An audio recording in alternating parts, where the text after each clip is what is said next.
không có một ý là kiểu như là mình không có khẩu vị để ăn ấy, kiểu như là cái gì đó khiến các bạn mất khẩu vị ăn ấy. Mất tiếng à? Đó, ngoài ra kiểu như cảm xúc hay là trạng thái các bạn cũng có thể dịch là mất khẩu vị. Ví dụ các bạn ăn ngon miệng đúng không ạ, nhưng bây giờ tự nhiên mình đang ăn rất ngon miệng, kiểu như là cô xe xe ấy, xong rồi hôm nay phở ngon thế, nhưng mà cô nhìn thấy một bạn xe xe bạn nôn ra, xong mình bảo thôi em chịu, em không ăn nổi nữa đâu, thì lúc này các bạn sẽ dùng từ gì? Đang ăn rất là ngon miệng, tự nhiên thấy một bạn nôn ra, thôi em chịu, em không ăn nổi nữa đâu. Đúng rồi, vẫn dùng gì ạ? 吃不下，对吧？我吃不下了。对，晕车它吞出来，对吧？它吐出来。哎呀，真的我吃不下了，khiến mình kiểu như là mất khẩu vị, mình không có muốn ăn đúng không ạ? Thì trong trường hợp đấy mình vẫn dùng là 吃不下. Đó. 对，没口味，没口味，口味á, 胃口, khẩu vị khác nhau đấy nha. Đó. 胃口 là kiểu như là liên quan đến sức ăn, khẩu vị đúng không? Còn khẩu vị là hình như là liên quan đến vị, kiểu như là vị sô cô la hay là vị chocolate, hoặc là vị vani, vị matcha rồi. Khẩu vị, vị khẩu. Cô live đến 12 rưỡi hả cô?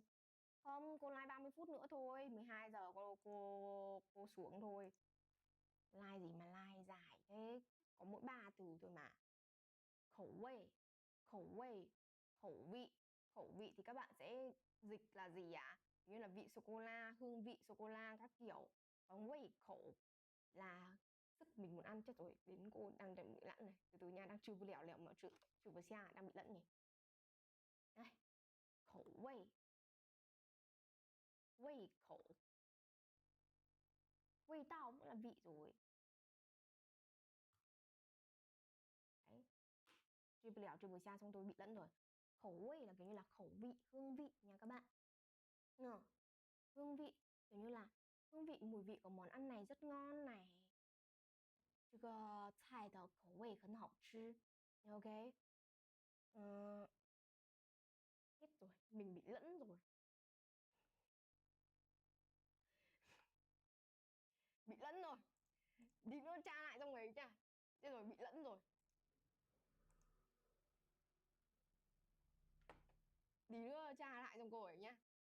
Quên rồi, lẫn rồi. Nào nốt vẫn chưa nha, từ từ cho cô xin nốt chữ chưa ra, con nốt 2 chữ ấy nha. Quay cậu là cho chó ăn à? Ok, tiếp tục nào. Còn cái cuối cùng. Sếp ơi trừ được.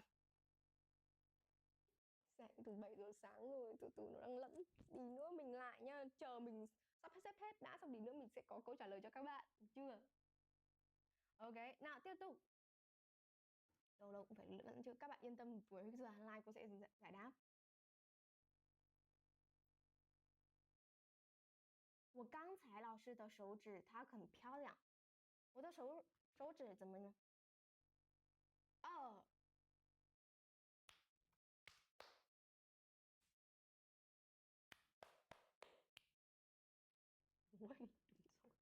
胃口口味，口味. Đúng rồi, tuyệt vời, cô cảm ơn Ruby nhé, Ruby đã cứu cô một bạn. Quay này cơ. Đấy, đây, quay trong quay dạ dày này. Quay khẩu.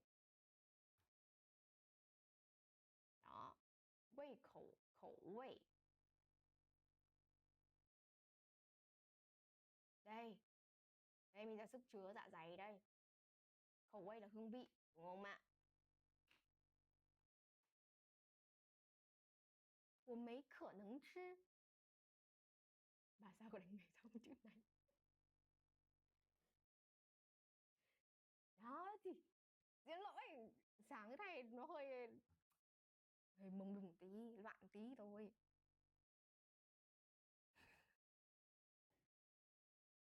Rồi, dù gì nha. Này thôi. Sorry nha. Rồi tiếp tục nha. Nào nốt từ từ đã. Nốt rồi tiếp tục cái 3 cái ăn này nữa. Đây, whey này, whey trong whey dạ dày nha các bạn. Whey trong whey dạ dày. Trừ một bằng H6. Không sao, tôi chuẩn bị lấy bằng khác rồi. Em trừ đi, tôi lấy bằng khác rồi.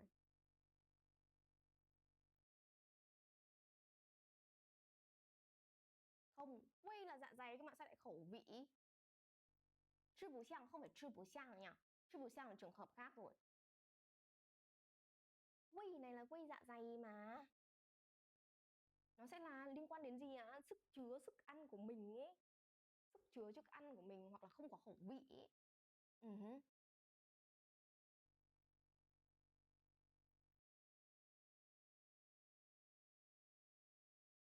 治不上không dùng trường hợp ở đây nha các bạn.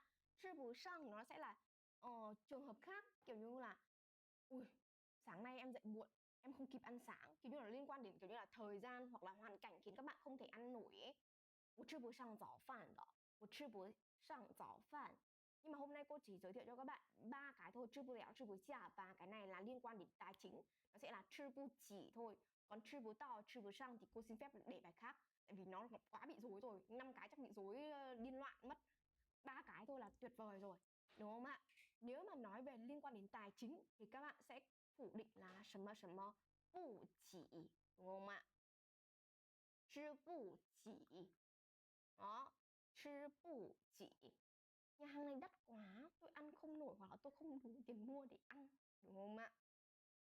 Nào, nhà hàng.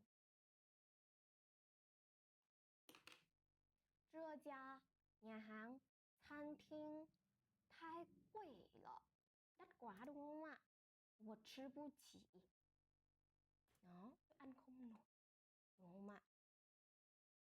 Tương tự như thế, nếu mà liên quan đến tài chính ý, cái này liên quan đến tài chính thì các bạn cũng có cái gì ạ? Các bạn bảo gì nhỉ? Cái gì? Liên quan đến tài chính, động từ dễ nhất liên quan đến tài chính là gì ạ? Maka tí nữa nha Maka. Đúng rồi, mải pu chỉ, đúng không ạ? Mình cũng có mải pu chỉ, mua không nổi.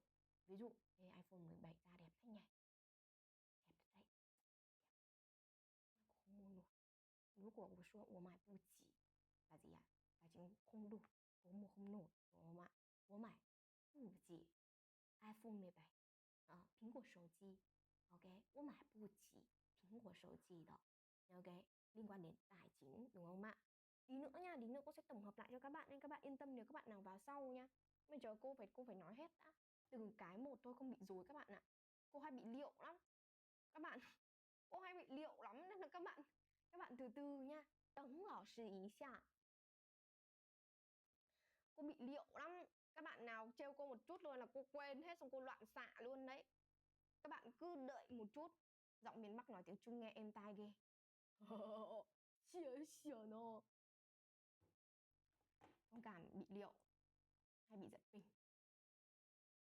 Đúng rồi, em cái nhà này đắt thế, cái căn nhà này đắt thế, em gì á? Mãi bu chỉ, đó thuê không nổi, của du bu chỉ đó.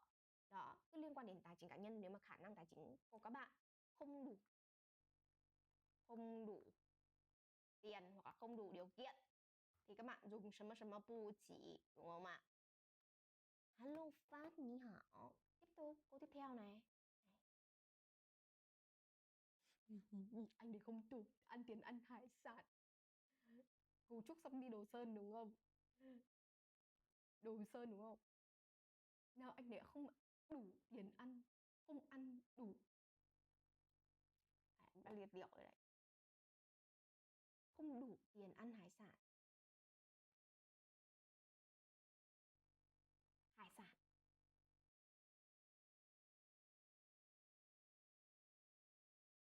Hải sản của chúng ta là gì đấy?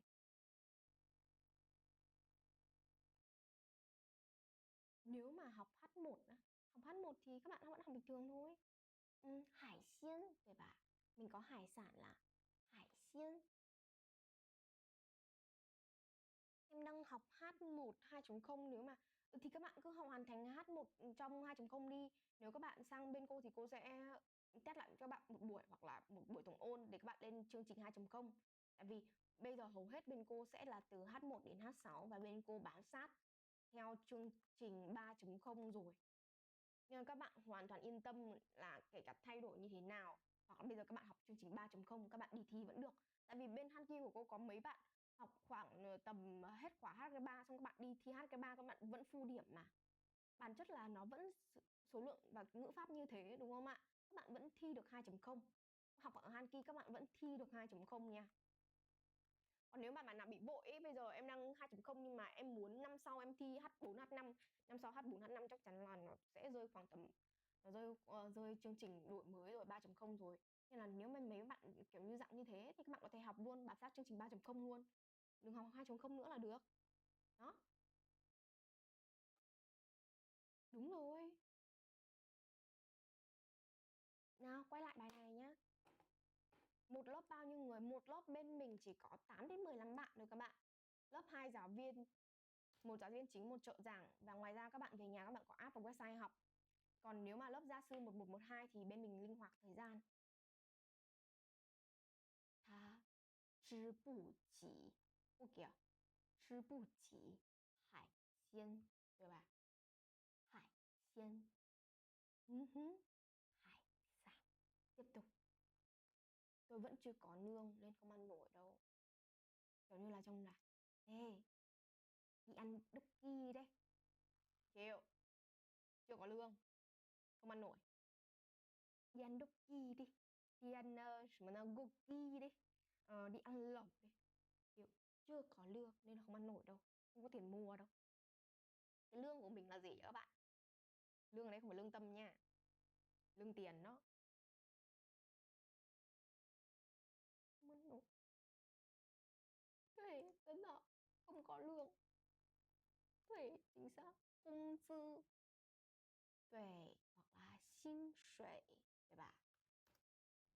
受工资，受工资领薪水很冷哦，没工资，还没有，对，还没有工资，还没受工资，还没领工资，工资, vậy cần họ. Mấy thì phải là mấy cộng với động từ nha các bạn. Đừng có mấy công tư là kiểu như là không có lương ấy. Em đi làm kiểu như là nếu các bạn nói là mấy công tư là không lương ấy. Hay là thực tập sinh, 我是实习生，我没工资的，em không có lương. 还没有工资，还没领工资，还没受工资，很好，chính xác. 我还没.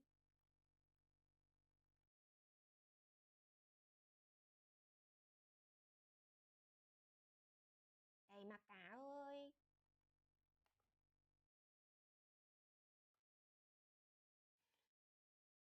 Rồi.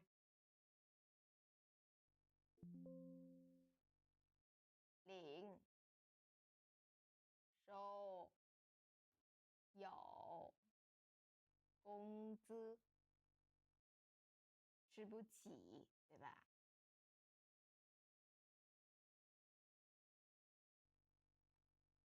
？Ok. Đó, rồi bây giờ lại ôn lại ba thằng cái, ba thằng này xong tí nữa lộn xộn nha các bạn. Nào. Bây giờ ôn lại ba thằng này xong chúng ta sẽ cùng nhau lộn xộn nha. Bắt đầu random rồi nha các bạn. Nào, đến bây giờ là random rồi, không còn câu nào giống như câu nào nữa. Đây. Nào các bạn cho cô xin nhẹ nhàng lên thả 9.000 tim để cô lại nói lại một lần nữa.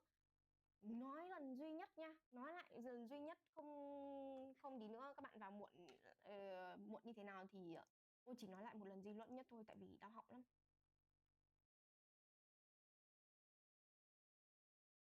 Cho xin phép nhẹ nhàng 9.000 tim để nói lại ba thằng này nha.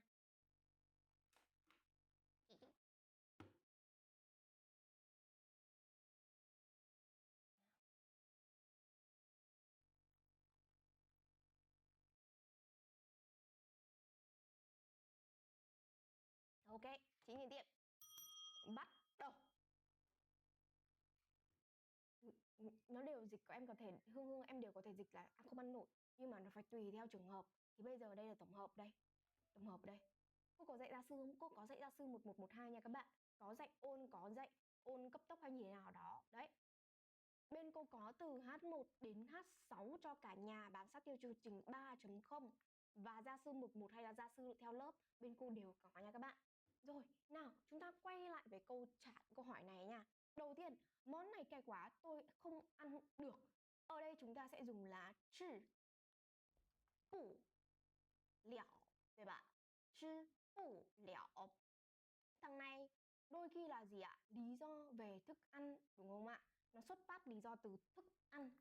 Thức ăn có thể là quá cay, đúng không ạ? Quá nhiều. Có nghĩa là các bạn ăn nhưng mà các bạn không ăn nổi, đúng không ạ? Đau dạ dày hay như thế nào em không ăn nổi món quá cay, em không ăn, em bị tiểu đường nên là em không thể ăn được món ngọt, đúng không ạ? Lý do về thức ăn quá cay, quá ngọt, quá nhiều, vân vân cả. Và hôm qua cũng đã nói rồi các bạn, đúng không ạ? Cái chữ bu lẻo này, lẻo thì đôi khi ấy, nó cũng có thể đổi thành là chữ oán, đúng không ạ? Nên là đôi lúc ấy các bạn nói chữ bu lẻo cũng có nghĩa là gì ạ? Chữ bu oán的意思, đúng không ạ? 哎呀，太多菜了，我吃不完. Nó, nhiều món ăn quá tôi ăn không nổi. Các bạn cũng có thể nói là 太多菜了，我吃不了, 对吧? Đều có thể. Lý do thứ hai là gì nhỉ? Đấy, cũng vẫn đây là vấn đề thức ăn nhưng mà lý do xuất phát từ bản thân mình, đúng không ạ? Tôi là người gì ạ? Tôi là người ăn chay. Người ăn chay này nên là tôi không ăn nổi món thịt lợn, thịt bò, hoặc là tôi là người đạo hồi này nên là tôi không thể ăn nổi cái gì ạ? Ăn nổi thịt lợn, hoặc là tôi mới uống thuốc này, thuốc này dị ứng này nên là tôi không thể uống rượu hoặc là uống chất có cồn, đúng không ạ? Lúc đấy các bạn sẽ nói là chưa bu lẻo. Còn nếu mà món bị hỏng thì sao? Món bị hỏng vẫn nói là chưa bu lẻo, kiểu như bị hỏng không ăn được các kiểu. Đấy, chưa bu lẻo là. Hoặc là các bạn có thể dùng thẳng luôn gì ạ? Bù nướng chư, không được ăn. Đó. Cái này bị hỏng rồi đừng có ăn nữa, ăn không nổi đâu. Bù nướng chư hoặc là chư bì lẻo, đúng không ạ? Đó, trường hợp 1. Nói lại nha. Thức ăn nó không hợp với khẩu vị các bạn, thức ăn nó quá cay, quá nhiều hoặc quá gì bị hỏng như thế nào đó. Chư bì lẻo. Điểm thứ hai, lý do có thể xuất phát bởi bản thân mình. Ăn chay, ăn đạo bị uống thuốc hay là dị ứng hay như thế nào đấy thì các bạn cũng thấy là chư bù lẻo, đúng không ạ? Cái lẻo này ấy, thông thường ấy nó cũng có thể thay thế với từ hoãn, đúng không ạ? Đôi khi các bạn có thể thay thế với từ hoãn, 我吃不完，太多菜了，我吃不完 thì các bạn cũng có thể nói là 我吃不了. Ok chưa? Xong thằng 1 chưa? Nếu các bạn xong thằng 1 rồi các bạn nhắn cho cô số 2 nha, để cô tiếp tục thằng trừ bố xia. Các bạn hiểu thằng 1 rồi thì các bạn nhắn cho cô số 2 nha. Được chưa ạ? Hiểu thằng 1 chưa vui lẻo rồi các bạn nhắn cho cô số 2. 2.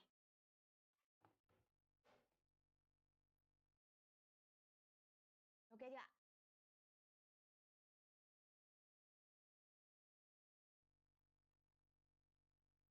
Ui chờ cô xóa cái này nhá, xin lỗi nha. Hơi phèn một chút, hơi lỏ. Cái này xóa kiểu gì nhỉ? Phải xóa từng cái à? Chờ cô xóa nốt cái này nhá. Ôi sao xóa khó thì nhỉ? Nào tiếp tục đến anh ăn không nổi là anh thứ 2 nha các bạn. Còn cái chữ lý. Đấy, hơi phèn, thông cảm. Nào, no lắm tôi không ăn nữa đâu. Thì lúc đấy các bạn sẽ dùng là gì ạ? Chữ bú xạ. Nếu mà thật sự nếu các bạn dịch ấy, thì các bạn có thể dịch là gì ạ? Không nuốt trôi được nữa thì nghe nó sẽ hợp lý hơn, nghe nó sẽ thuận hơn, đúng không ạ? Em no lắm rồi, em không nuốt trôi được nữa đâu. Thứ nhất là liên quan đến gì ạ? Liên quan các bạn đến sức ăn của các bạn, dạ dày của các bạn. No lắm rồi, em không thể nuốt trôi được thêm một bát nào nữa. Bình thường mình chỉ ăn 2 bát thôi, hôm nay anh để gọi 3 bát. Em không ăn được nữa đâu, em no lắm rồi,太饱了，我吃不下，懂了吗？太饱了，我吃不下. Ok, em không ăn nổi. Tại vì chữ xa này là gì ạ? Xa này là 下去的意思，对吧？下去có nghĩa là gì ạ các bạn? 我吃不下去，什么意思呢？下去 là gì ta? Là gì ta? Là tờ tờ đúng không ạ? Tiếp tục. Đúng rồi. Tiếp tục. Không phải xuống đồ. Ở đây là xa truy nó sẽ là tiếp tục. Bốn ngữ trường ở đây là sẽ là tiếp tục. Ví dụ ơi, 我会努力下去的。我会，老师你放心，我们会努力下去的。Thầy ơi, thầy yên tâm, bọn em sẽ tiếp tục nỗ lực hoặc là kiên trì 下去, tiếp tục kiên trì, đúng không ạ? Đúng không ạ? Là tiếp tục một cái hành động đó diễn tiếp, đúng không ạ? Thế đây là 吃不下, em không ăn nổi nữa, em lên kết thúc rồi. Đó, 我吃不下去, đúng không ạ? Đó, thứ hai là gì ạ? Không chỉ liên quan đến sức ăn dạ dày, đúng không ạ? Còn liên quan đến gì ạ? Có thể là gì ạ? Cảm xúc của bản thân mình, sức khỏe của bản thân mình không có gì ạ? Mình không có khẩu vị ăn uống, đúng không ạ?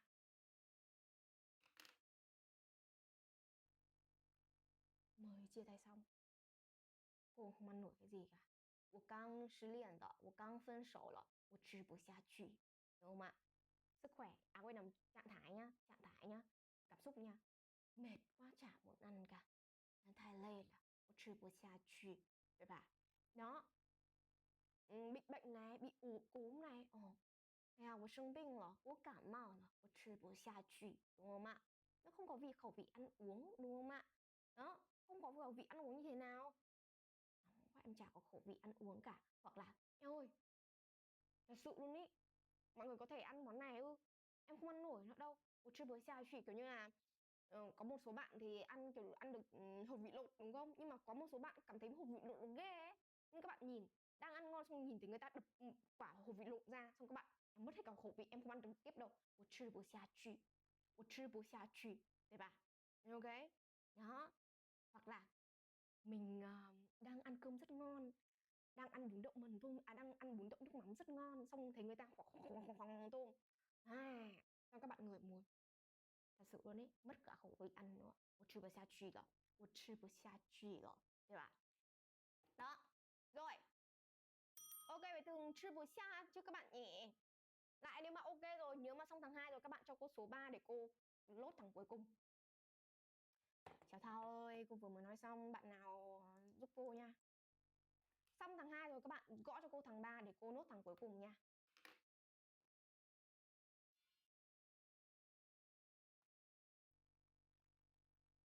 Nào lại xóa. Em mới vô, cô đã bảo rồi. Cô chỉ nói một lần thôi, đau họng lắm. Bò. Rồi tiếp tục chúng ta đến với nhà hàng địa chất hóa. Thật ra là cái cuối cùng là cái cảm giác là dễ dàng nhất, dễ dàng phân biệt nhất, đúng không ạ? Cái 3 này thì các bạn biết rồi. Cái thằng M3 chúng ta sẽ ăn không nổi.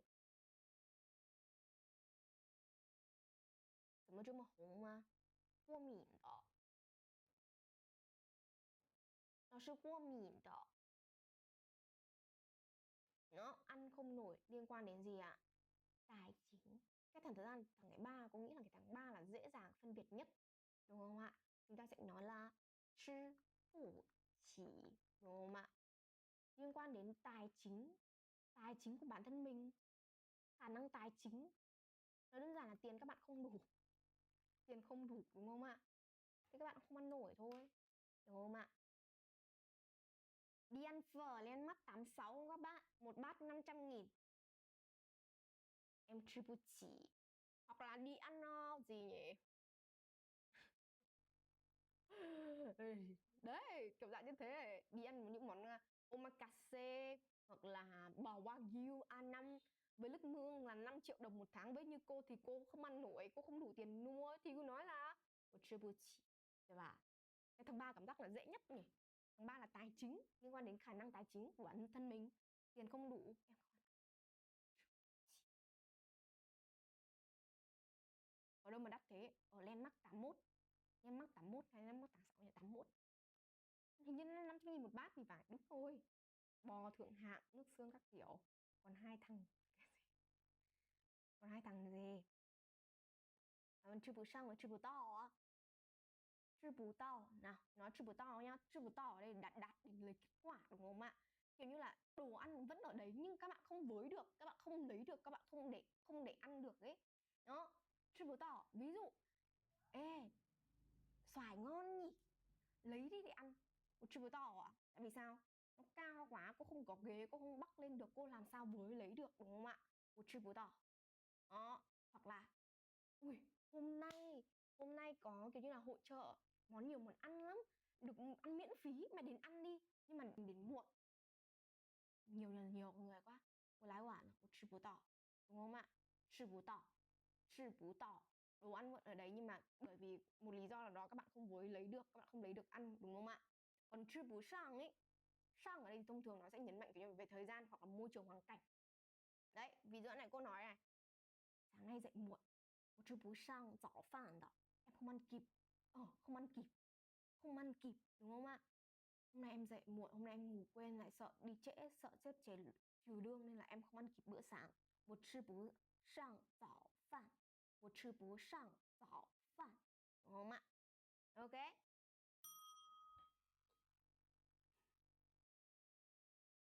3 cái thôi, thật sự 3 cái thôi, 5 cái là sợ bị loạn. Thật, tại vì tại vì các bạn hiểu đơn giản rằng nếu các bạn nghe bản thân cô, nếu mà cô quên lâu ngày cô không quên, cô ôn lại ấy, thật sự là cả cái đi dạy các bạn thì vẫn phải học lại thôi, vẫn phải học lại, vẫn phải tra sách tra vở thôi. Nhưng mà nếu mà kiểu như là lâu ngày không soát lại, thằng nào cũng kiểu bị rớt một vài từ, nên là các bạn cứ bình tĩnh, các bạn nhớ 3 thằng này đã. Không kịp, đúng không ạ?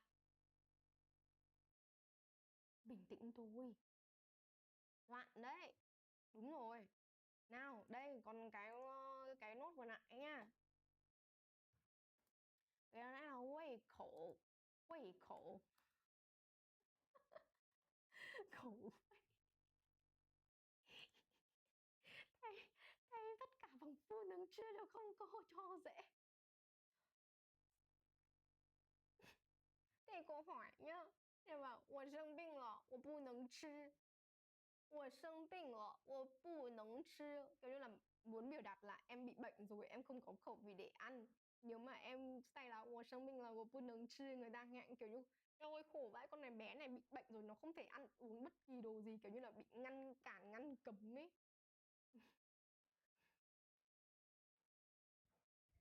Đó là lý do tại sao chúng ta phải học đó. Nếu mà dễ dàng như thế, nếu mà thay được tất cả bằng vu nứng chữ ấy, cái tiếng Trung nó không xếp hạng là một trong những ngôn ngữ khó nhất trên thế giới đâu. Thật ra là ngôn ngữ nào nó cũng sẽ có cái gì nó sẽ có cái khó riêng. Như là tiếng Trung thì các bạn ngoài khó về mặt chữ ra thì một chút về ngữ pháp mà nó cũng không khó lắm đâu, đúng không ạ? Ôi.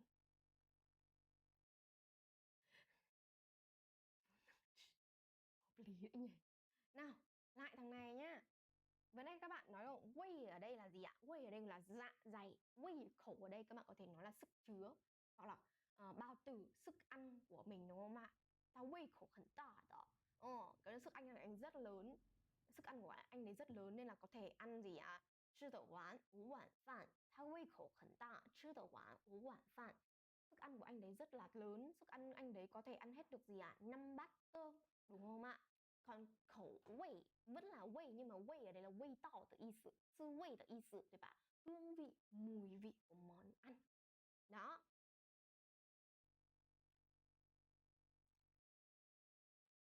Rồi, ok nha. Một câu nào nữa nhỉ? Xem câu nào.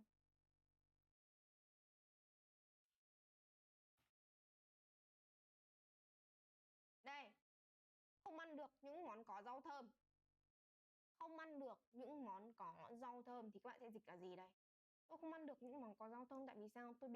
Có thể là tôi bị dị ứng những cái món ở trong rau thơm, hoặc là đơn giản là tôi không thích ăn thôi, đúng không ạ? Vô bột chỉ không làm nổi, đúng thôi Tiểu Dung. Ý là tùy trong trường hợp, nếu các bạn vô chỉ không phải bất kỳ trường hợp nào, vô chỉ có liên quan đến khả năng, vô chỉ cũng có liên quan đến như là thiếu máy móc nên là em không thể làm nổi công việc này, hoặc thiếu anh đấy em không thể làm công việc này. Nhưng mà nếu mà trong trường hợp này là gì ạ? No lắm không ăn nổi nữa đâu, quên nhầm, nhà hàng đấy đắt quá không ăn nổi nữa đâu, thì lúc đấy chúng ta sẽ dùng là bù chỉ, chứ bù chỉ, mải bù chỉ, du bù chỉ. Em ăn không nổi bởi vì đắt quá, em mua không nổi vì đắt quá, hoặc là em thuê không nổi bởi vì nhà tiền phòng cao quá, đúng không ạ?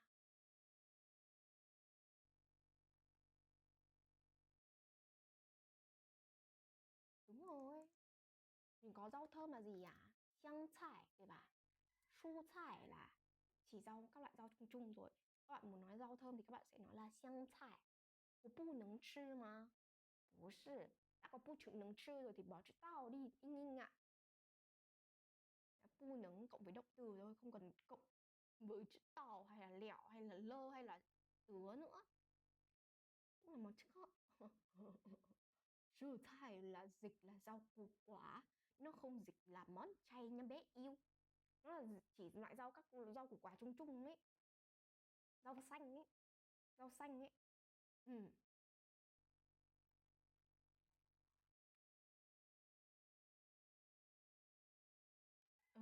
Cái nọ. Đúng rồi.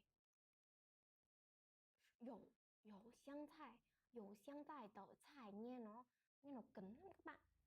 Nếu các bạn là những món ăn có rau thơm là 有香菜的菜 nghe nó cấn lắm. Mình thêm cái chữ những món thế này. Những món. Những. Đúng không ạ? Đúng rồi. Cho thêm từ những đi, 有香菜的菜 nghe nó kỳ lắm.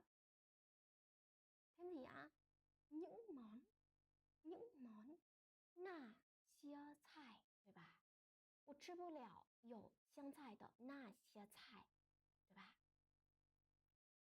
thêm na chia菜vào nghe nó đỡ cấn hơn. Ok chưa? Ok chưa cả nhà? Đã hiểu với bạn. Các bạn đã hiểu về ba thằng này chưa ạ? Đã hiểu rõ ràng về bài 22 chưa các bạn ơi? Nếu mà hôm nay ai hiểu rồi cho cô xin một chữ họ nha. Ai hiểu tất cả ba thằng này rồi các bạn cho cô xin nhẹ một chữ họ nha. Để xem từ nãy giờ 1 tiếng rồi đồng hồ giờ thì cô có dạy ok là không? Các bạn đánh giá cho cô xin review cái.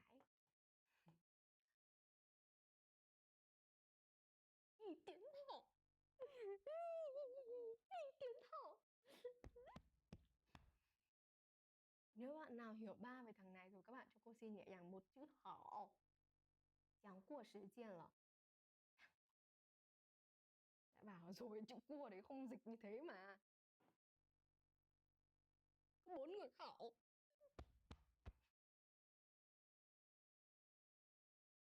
Ở đây không lên like nữa, ai hiểu đâu.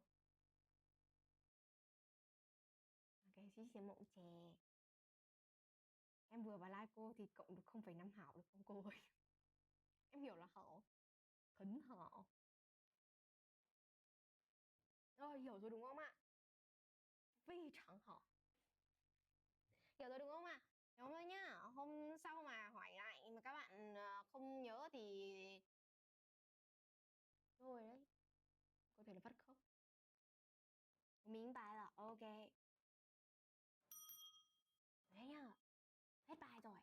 Cảm ơn các bạn đã xem phiên live của cô.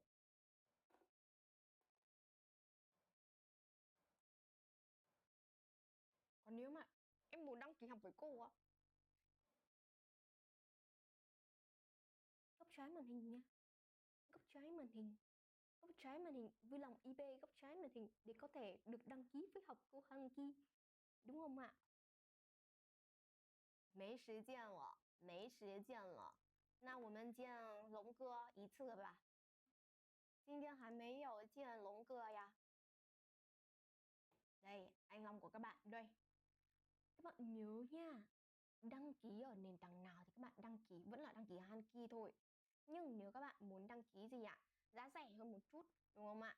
Thì vui lòng xin nhẹ nhàng 2 giây 40% đăng ký nóng ngay trong live 200k, đúng không ạ? Rồi, nói thế thôi. Nói thế thôi. Còn nếu mà nói về chất lượng thì các bạn đã biết cô giải ở trên này rồi đúng không ạ? Hoặc có liên quan đến vấn đề mà học thử thì các bạn có thể IP góc trái trên màn hình cho Hanky để cô gửi video học thử cho các bạn. Đó, đây, 大哥下楼吃饭đây. 大哥下楼吃饭đây. 大哥现在下楼去吃饭，好吧？好，那现在如果没有什么问题的话，大哥就下楼吧。下楼吃饭，大哥先关播吧。祝大家中午快乐，好好休息，好好学习吧。今天也非常感谢大家的。好，那我们晚上见面吧。6点半，OK，好好吃飯，OK，好好吃飯，好好休息吧，再見咯，tạm biệt mọi người, hẹn mọi người vào buổi chiều nha. Ok, bye bye. Cứ góc trái màn hình giúp cô nha, góc trái màn hình giúp cô là được rồi.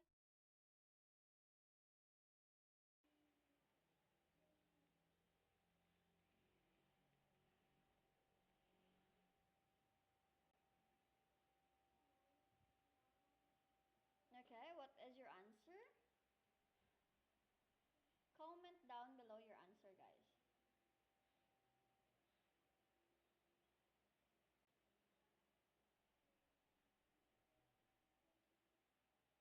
Letter B. Letter B. Majority answer letter B. Correct, guys.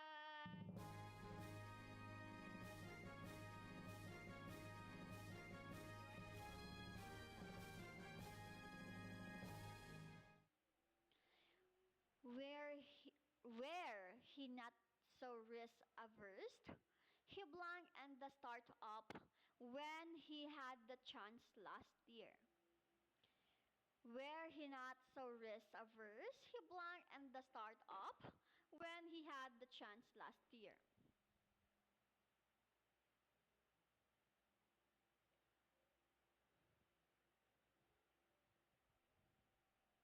Okay, what is your answer? Destiny for greatest. Hi, Destiny for greatest.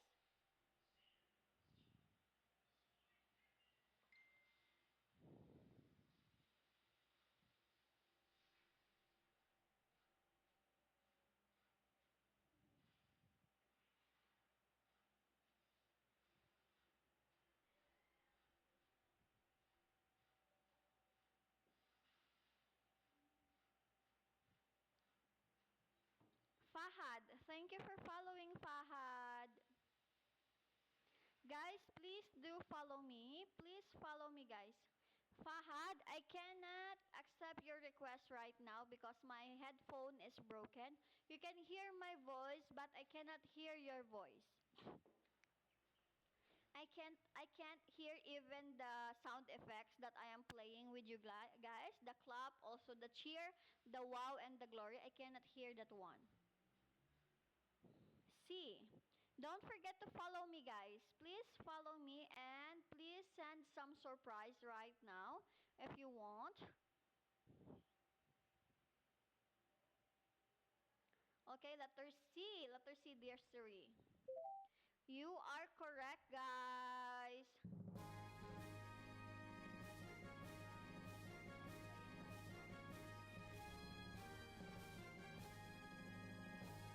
The headphone is broken, guys.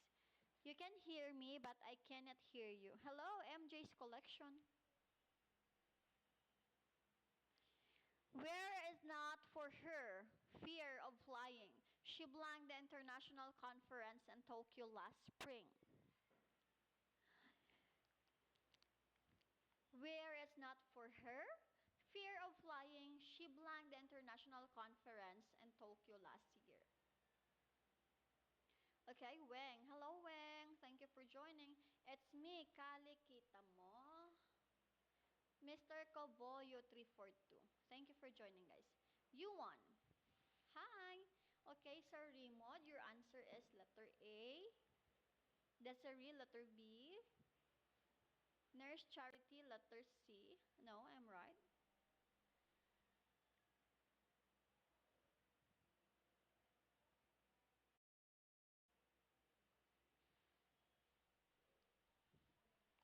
Okay, what is your answer?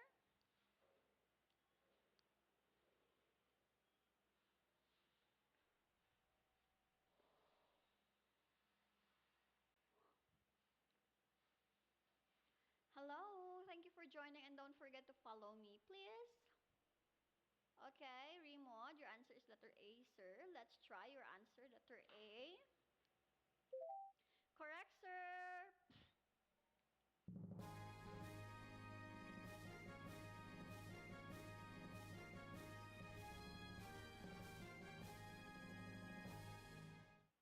Blank at not for the generous scholarship, many talented students would be able to attend the university.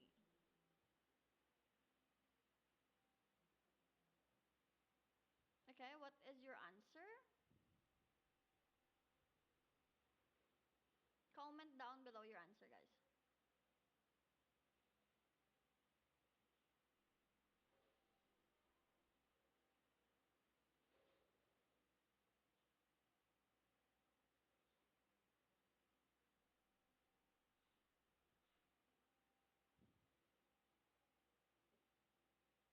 Can't see. I can't see. Okay. Can you see it now? Remod. Sir Remod, can I ask where are you staying right now? Are you still in the Philippines or the other country?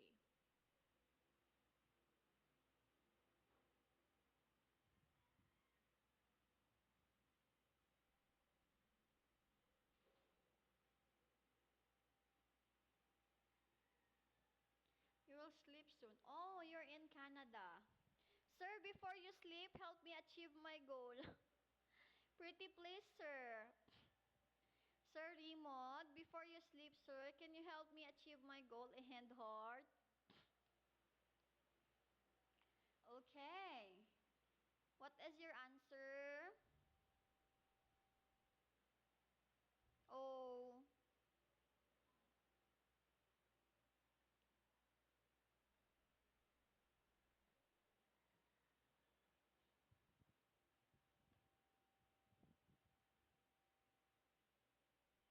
B maybe. The answer is letter D. Letter D is the correct answer, sir. Next question.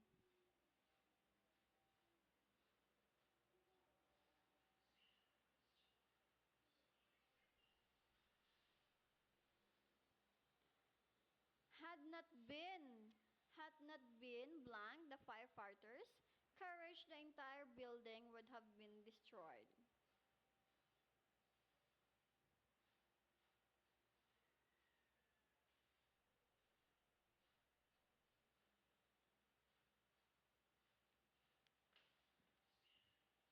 Okay, I come back tomorrow. Okay, Sir Remo, thank you so much for joining, sir. Good night. Two, Desiree, your answer is two.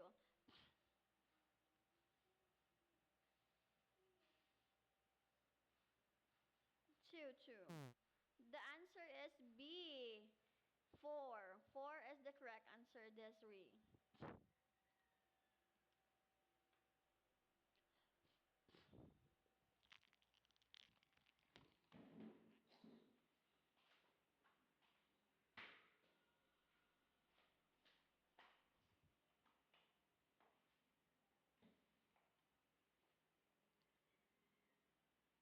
Next is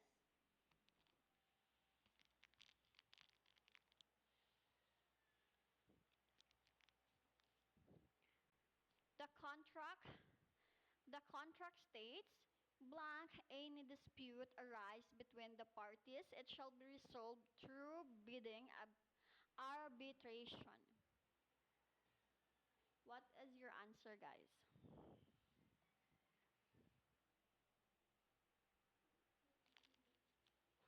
Just comment down below your answer.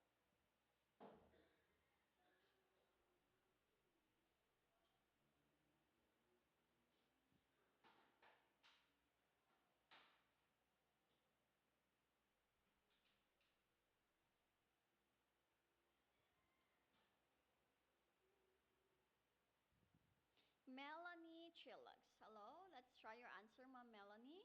B. The correct answer, Ma'am, is C. C is the correct answer. Even blank, the company offered me double my current salary. I would not consider working there again.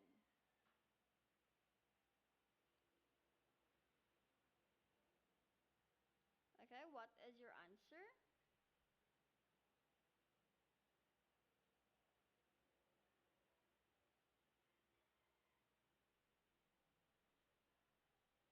What is your answer, guys? Comment down below your answer. Taps trading tips. Hello, confidentials. Hi, confidentials.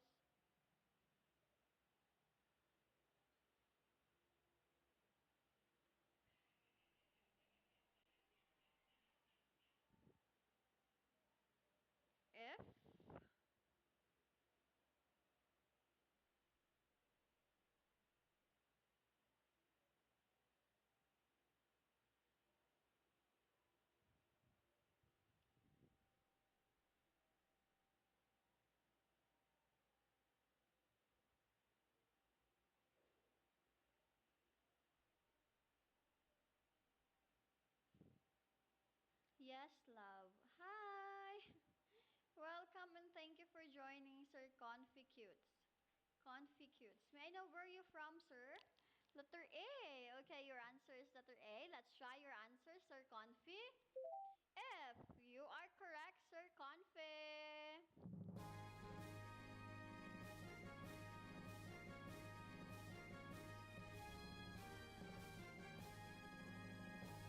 Help me achieve my goal for today. My goal for today is a hand heart, guys.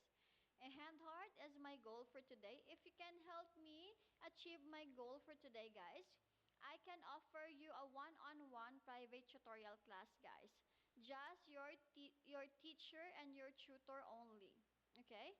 If you send a hand heart surprise right now here in my screen, if you send a hand heart surprise right now, guys, I can offer you this one.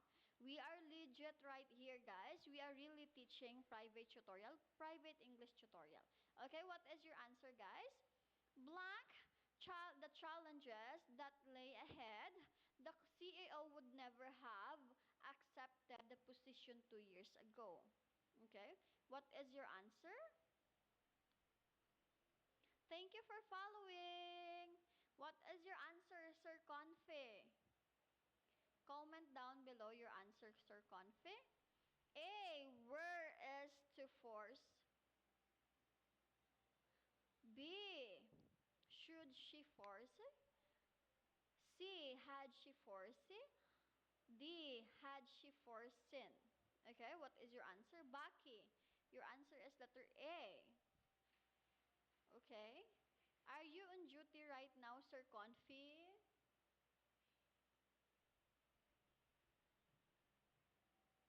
D. Okay, letter D. You are correct, sir.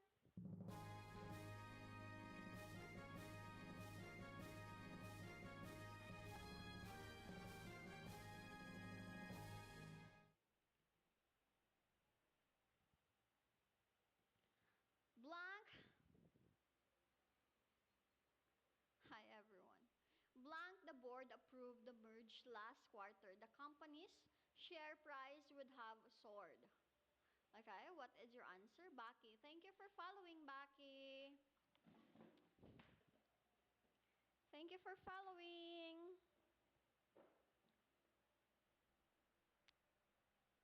Pulse of Life. Hi, Pulse of Life. Thank you for joining again here.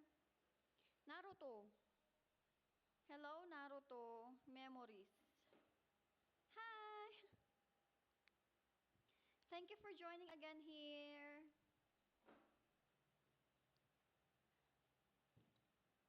Okay, next is the board approved the merge last quarter. The company's share price would have soared. Okay, what is your answer?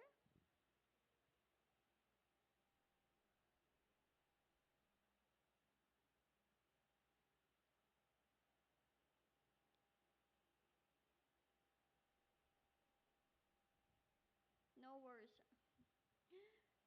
No worries. I'm learning. Thank you. You're welcome. You're welcome.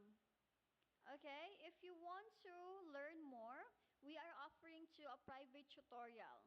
For just only hand heart surprise, for only hand heart surprise, you can avail this one-on-one private tutorial with your teacher. In return, I will get your private detail, no, private contact detail, and also your private account so we can send you the detail about your schedule. Okay? What is your answer, guys? Comment down below. Hello, Ma'am. 29. Hi, Ma'am Ilocana. Ma'am Marvy. Ma'am Marvy. Ay, ayatan ta ka, Ma'am. Ilocana ako, Ma'am. Hindi ako marunong magsalita. Okay, letter D, Ma'am Marvy. Letter D. The correct answer is B. Had is the correct answer, guys. Had. Had. Letter B. Next is? Okay, I can't see the question number 20. Okay, question number 20. Why? Daifala. Last quarter would have soared, indicate a third conditional about the past, and inverted from its had. Plus subject plus past participle. Here approved serves as the past participle should requires base form. First conditional requires base form. Second conditional if alone cannot proceed. Past simple would have it would needed at the board. Okay. The short the surgeon the surgeon performed the emergency operation immediately. Blank the patient would not have survived at night. Okay, what is your answer?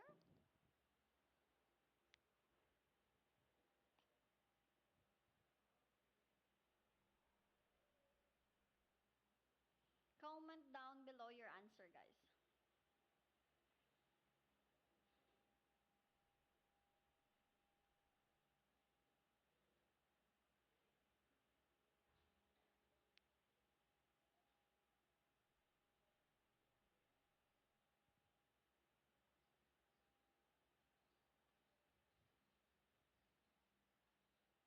Okay, C. C. Let's try letter C. Correct.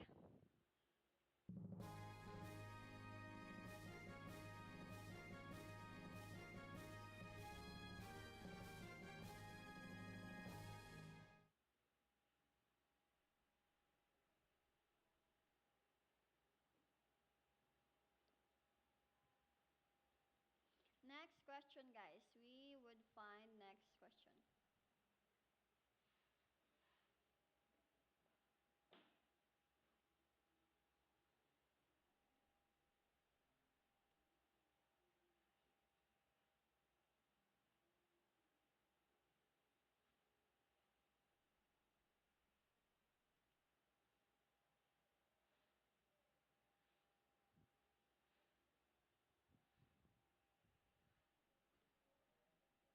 Thank you for following. Kari Kanya. Hi.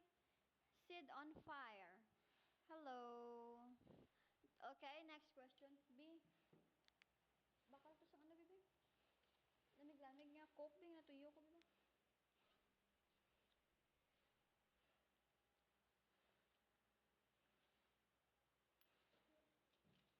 Lamig-lamig, gida. Din may lamig-lamig. Pandong imo nga. Panyo pa hindi magano yung mata kay init. I'm good. Irrelevant. Hi, irrelevant. Your answer is letter C. Okay, let's try. Lamig-lamig ba, ha? Balik na yun. Ay, doon lang. Ano ba yun? Kanon ba yung makaon ko? Isos, ano mo nakadalaan ko bumibig ka scooter? Check. Mabuka.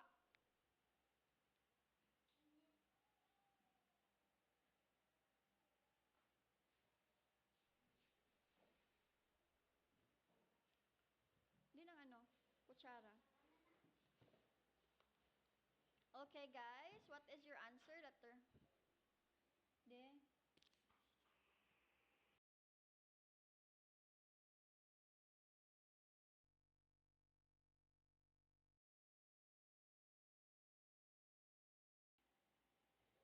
Okay, C. Okay. Majority answer, letter C.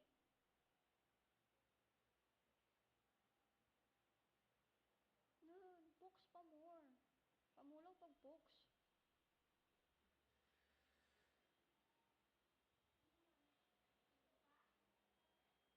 Sobra alas 12 ka naman naggawas gay na ba? Kai Kai. Hi, letter C. Okay, let's try your answer, letter C. The answer is letter A. Baki is correct, guys. You are correct, Baki.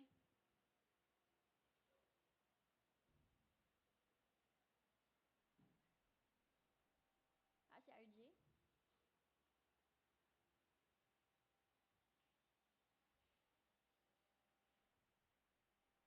Hello, confidential. Sir Confi. Okay.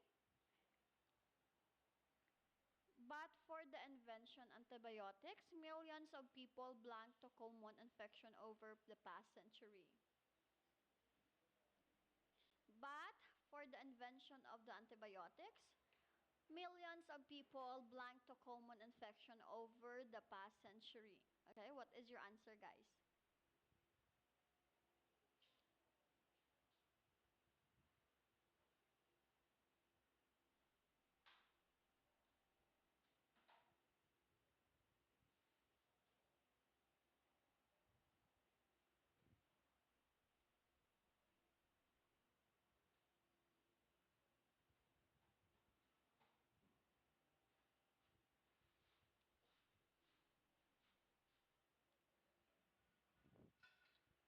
Okay, what is your answer? Comment down below your answer, guys.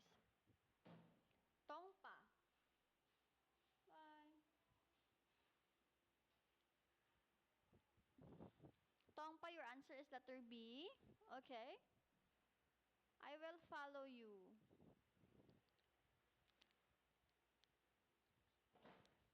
I follow you, Tongpa. Please follow me. Letter B. Tongpa, let's try your answer. Letter B. The correct answer, guys, is letter D. Letter D is the correct answer. Thank you so much for following back, Tongpa.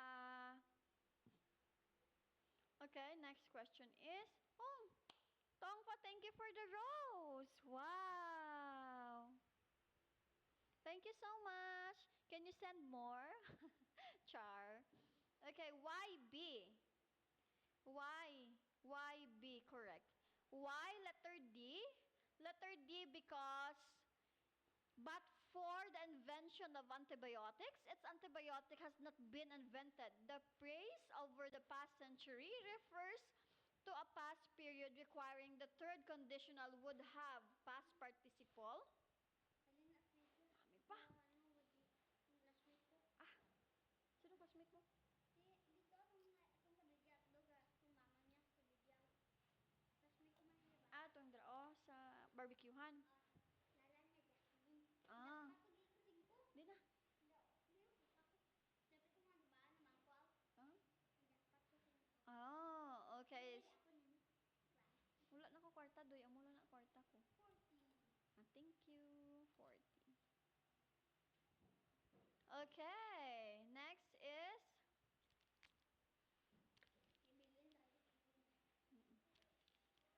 okay, guys, just answer your question, guys. I'm gonna eat. It's okay. I'm gonna eat, guys, because I'm so hungry right now. Okay, I will give you, we just continue doing question and answer, guys, but I am eating.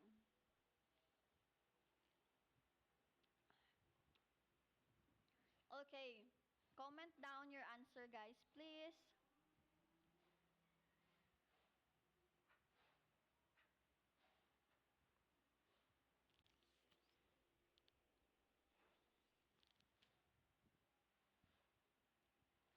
Si kuya mo, wala pa nagkaon, di ba?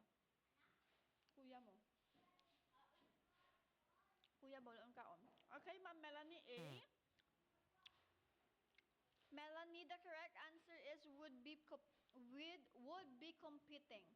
Would be competing is the correct answer, ma'am, because but for her chronic back pain, if we are not for her back pain, a present ongoing and the upcoming marathon and the future event making and the second conditional would be competing expresses, okay?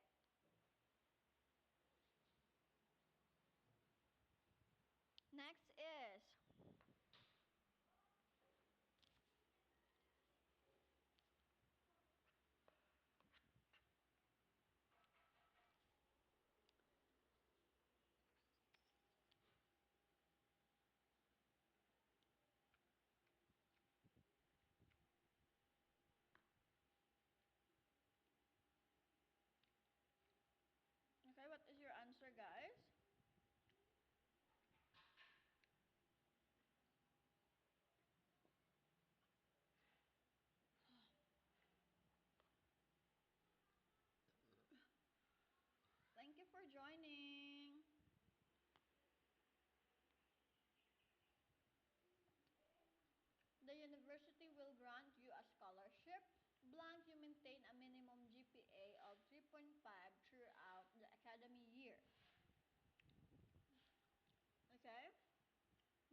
Comment down your answer, sir.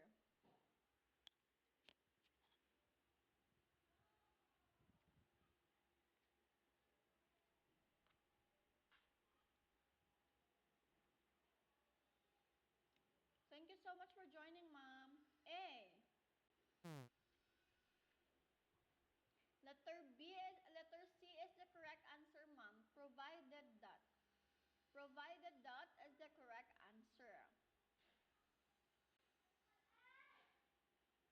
Okay, next question is, this time, Ma'am Melanie, you will get this right na, ma'am. You will get this right.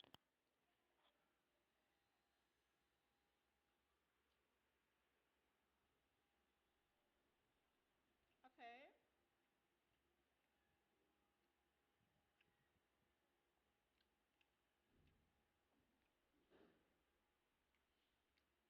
Princess. Hi, princess. Wala ka duty? Wala ka duty, B? Duty ka ga? Wala.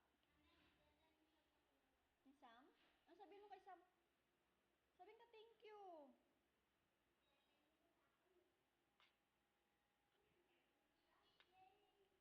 I'm eating my lunch, girl. I'm eating lunch. Nearly 2 p.m. Just eating lunch. Wala po. Tapos na kainan. Regard. Oh, sana all.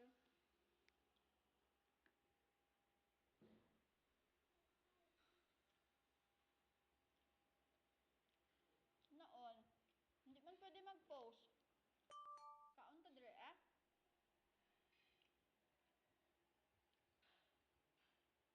Okay, what is your answer, guys?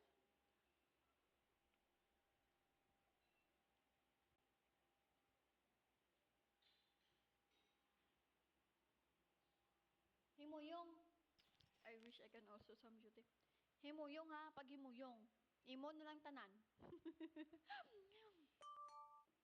Tama na, tama na. Okay na na. Panghatag man oroy ga.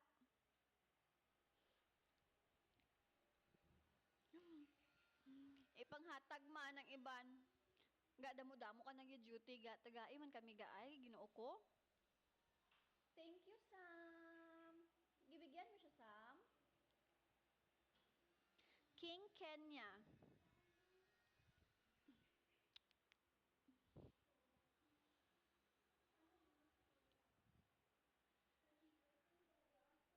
Nay, no guide Gamay man ah.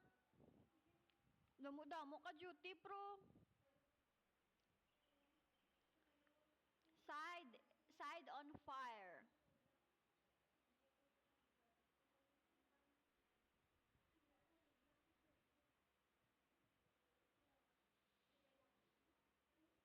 Palihog ko po sa live mo po. Paki-open wacom ni Enalyn po. Ma'am sa PCCR pa ko please. Guys, wait guys, I'll be back. I have some task to do. Wait. Sugo pa ko. Wait lang guys ha. Please guys, don't leave me. Please don't leave me. Just wait for a while, okay?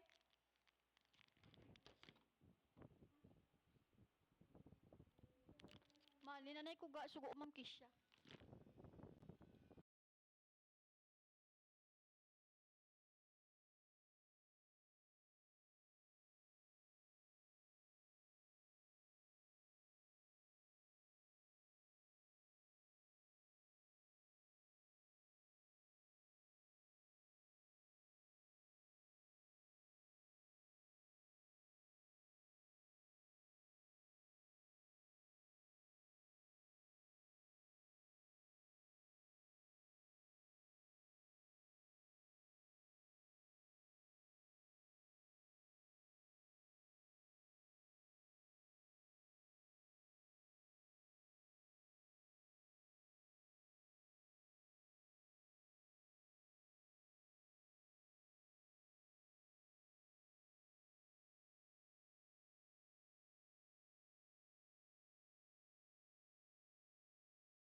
guys, I'm back. Sorry, I have tasks to do with my other co-teacher in the other office.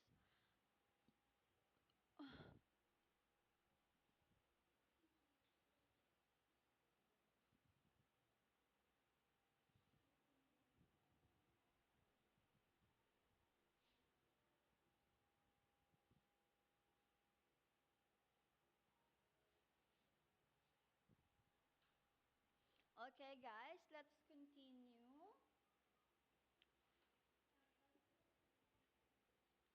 Okay, Ma'am Melanie, letter A. You're correct, Ma'am Melanie. And also,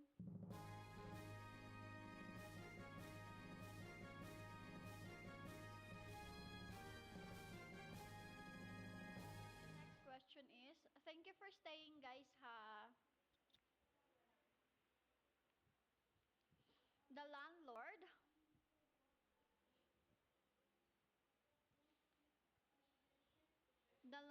agreed to reduce the rent, blank the tenant, signed for 2 years list.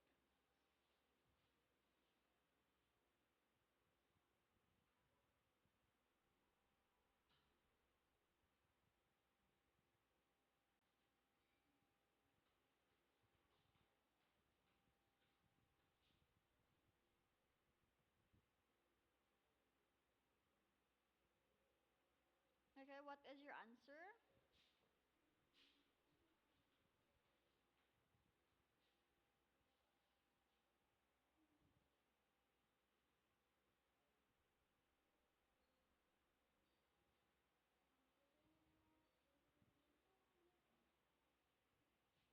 Di ba may scooter ka man, Sam?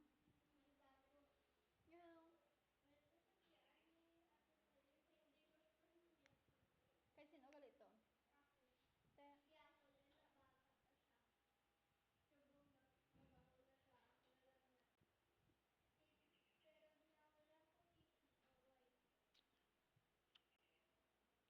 Okay, letter A. What is your answer, guys?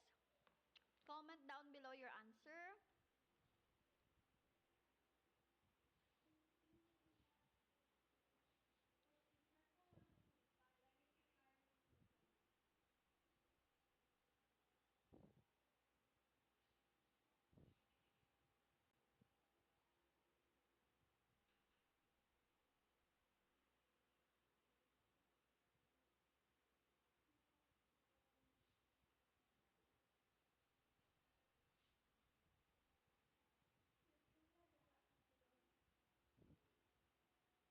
Letter C.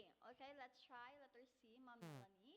Ma'am Melanie, the correct answer is the landlord agreed to reduce the rent as long as the tenant signed a 2 years lease. Okay?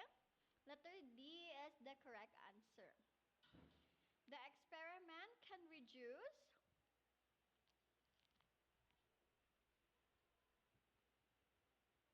the experiment can proceed, blank, all safety protocols strictly followed.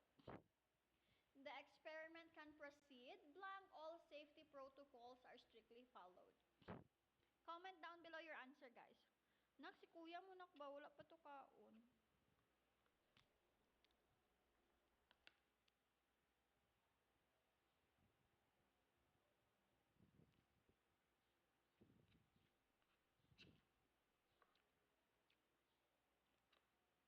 Okay, comment down your answer, guys.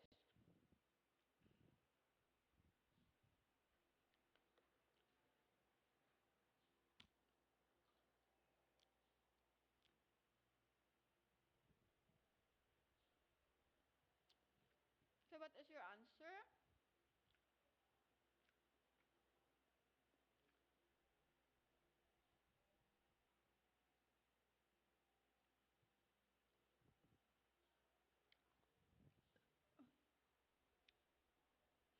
Arrow. Comment down, guys.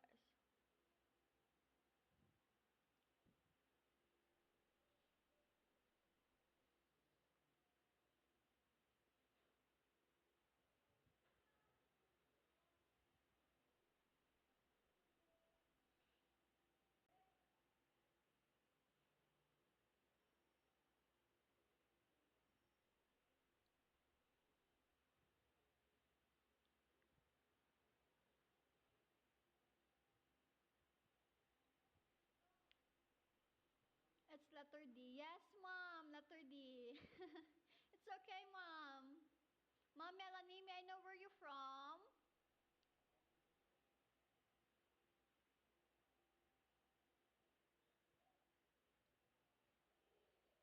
Alimor, Mexico. Oh, you're from Mexico. Talking Spanish, ma'am, also? Speaking Spanish?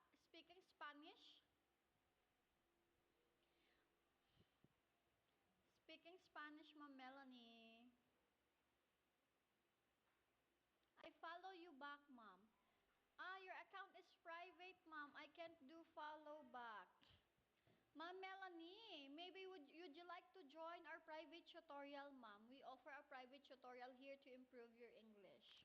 Maybe do you want to join, ma'am? Please? Okay, the experiment can be proceed. Blank, all safety protocols are strictly followed, okay? Comment down your answer, guys. Rodriguez, Canales, Joe. Hi po! Thank you for joining. Layan, Tim Ngoyin, Kazuma Sato, Widi Emma Ebrem. Thank you for joining, guys. Okay, what is your answer, guys? Comment down below while I'm eating.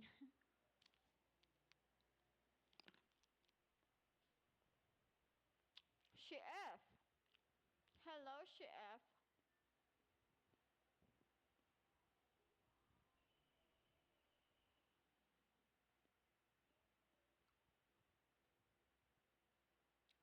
Hi, Sir Rodriguez.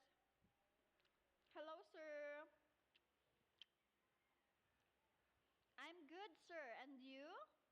Honey PH. Hi. May I know where are you from, sir? Sir Rodriguez Canales. May I know where are you from? Hello, Fatima. Thank you for joining. I'm good, sir. I'm eating lunch right now.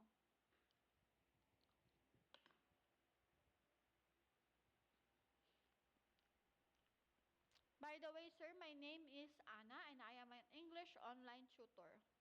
And I am based here in the Philippines. Sorry, I am eating right now because I'm so hungry. Because we're not allowed to do posts if necessary. From Costa Rica. Spanish also?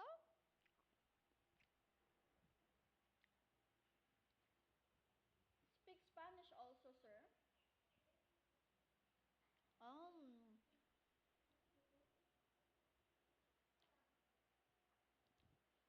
por favor. ¿Por qué? Buenos días, señor. Tama ba?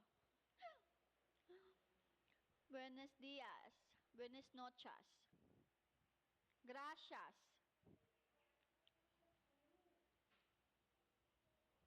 Gracias, señor.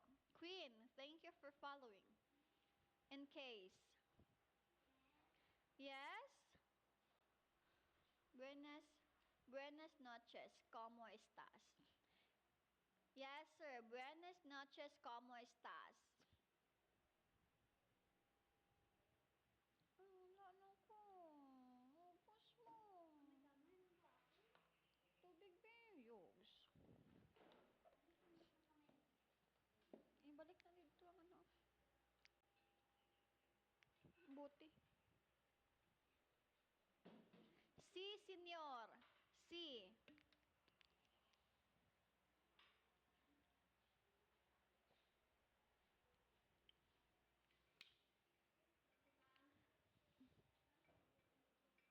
Okay, the experiment can proceed. Blank, all the safety protocols are strictly followed. Okay, what is your answer, guys? Earlier, sir, yes, I am starving. I'm hungry. That's why I eat. I eat lunch. Excuse me. I take lunch, sir. That is my lunch for today. It's nearly 2 p.m. 2 p.m. here in the Philippines.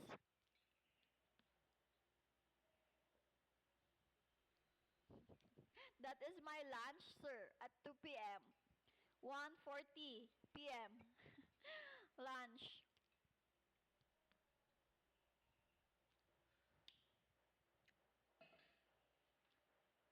Okay, Sir Rodriguez. Sir, we are offering private tutorial here, sir. We are helping people to improve their English learning skills. We are offering one-on-one private tutorial, English private tutorial here, sir. As you can see on my screen, this is some of our students that joining joining in our private tutorial.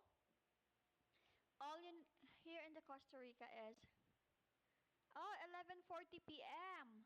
11:40 p.m. Our time is so different, sir. 11:40 p.m. 11:40. Okay, 11, 12, 1, 2, 3, 4. If you want to improve your English, sir, or you want to learn how to speak English, we are offering private tutorials, sir, here. As you can see on my screen here, sir, this is some of our students that availing our private tutorial. We are legit right here. We are really teaching English, helping people. All you need to do, sir, is just send a hand heart surprise or avail our $1.9 purchase or for our package. For our English tutorial package, for only $1.9, you can avail our private tutorial. Kagin, Tem Nguyen. Hi. Thank you so much. Our time is so different, sir. Our time is so different right here.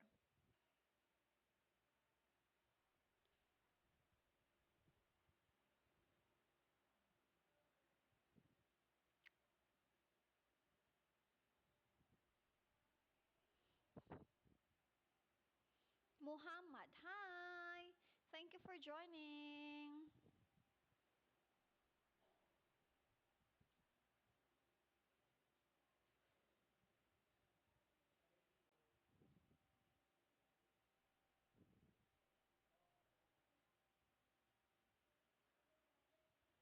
Thank you for joining, guys.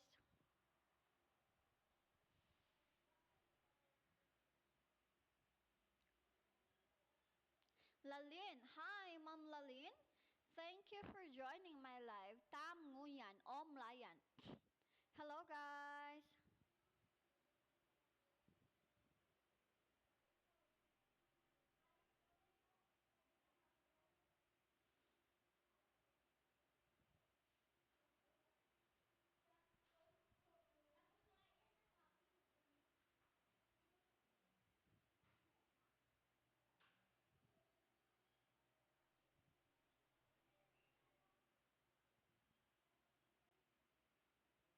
Mo, okay. Thank you for joining, guys. Okay, let's share our live. Muhammad 81. Hello, Muhammad 81. Thank you for joining.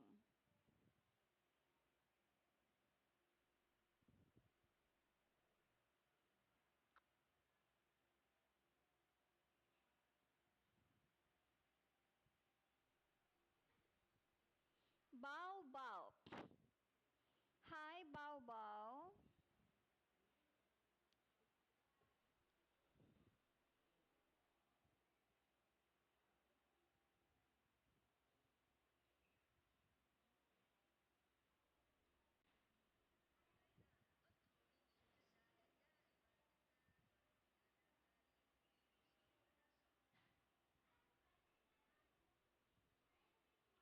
Let's share our live, guys.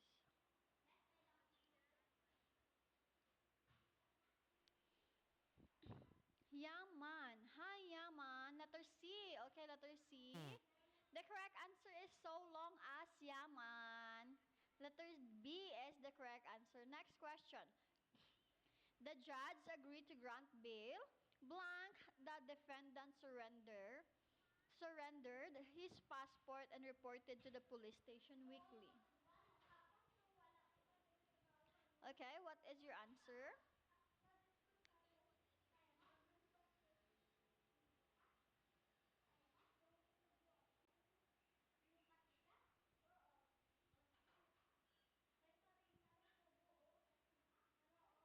Ing Abduli. Hi! Thank you for joining.